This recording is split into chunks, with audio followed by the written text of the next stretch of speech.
Il s'appelait Sébastien Judalet, 38 ans, chauffeur de bus à la RATP en région parisienne. Le 15 septembre dernier, il part en vacances à Madagascar, une destination qu'il affectionnait particulièrement, à en juger par son passeport. Dans la nuit de mercredi, 4000 Malgaches l'accusent du meurtre d'un enfant. Il est extrait du bar où il se trouvait et sans autre forme de procès, lynché en place publique, puis brûlé en bord de mer. 2 autres hommes ont fait les frais de cette folie meurtrière. 2 jours d'émeute suite à la découverte du corps d'un enfant sur la plage.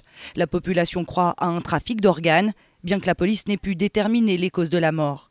Les habitants désignent l'oncle de l'enfant comme responsable, ainsi que les 2 étrangers avec lesquels il est vu ces derniers jours, Sébastien et Roberto Gianfala, un franco-italien de 50 ans, originaire de Palerme.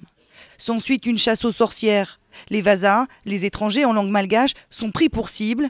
Frédéric Ehen, un bijoutier français qui connaissait les victimes, échappe à la foule et se réfugie dans un hôtel. Il décrit une tension extrême dans la ville. On est dans un pays, il n'y a pas de justice, il n'y a pas de gouvernement, il n'y a pas de loi. C'est la loi de chacun pour soi. Où est-ce que je suis en sécurité? Partout où vous arrivez, vous avez une bonne avec un téléphone, vous avez quelqu'un qui peut appeler son frère en disant « mais je l'ai vu ». Est-ce que tout le monde est sûr que c'est vrai, le coup des Vasas qui mangent les enfants, hein? Tout le monde en est persuadé, là. 2 Malgaches sont morts dans les affrontements avec la police. Malgré le retour au calme, un couvre-feu a été décrété sur l'île de Nosy Be. Le Quai d'Orsay invite les ressortissants français à la prudence.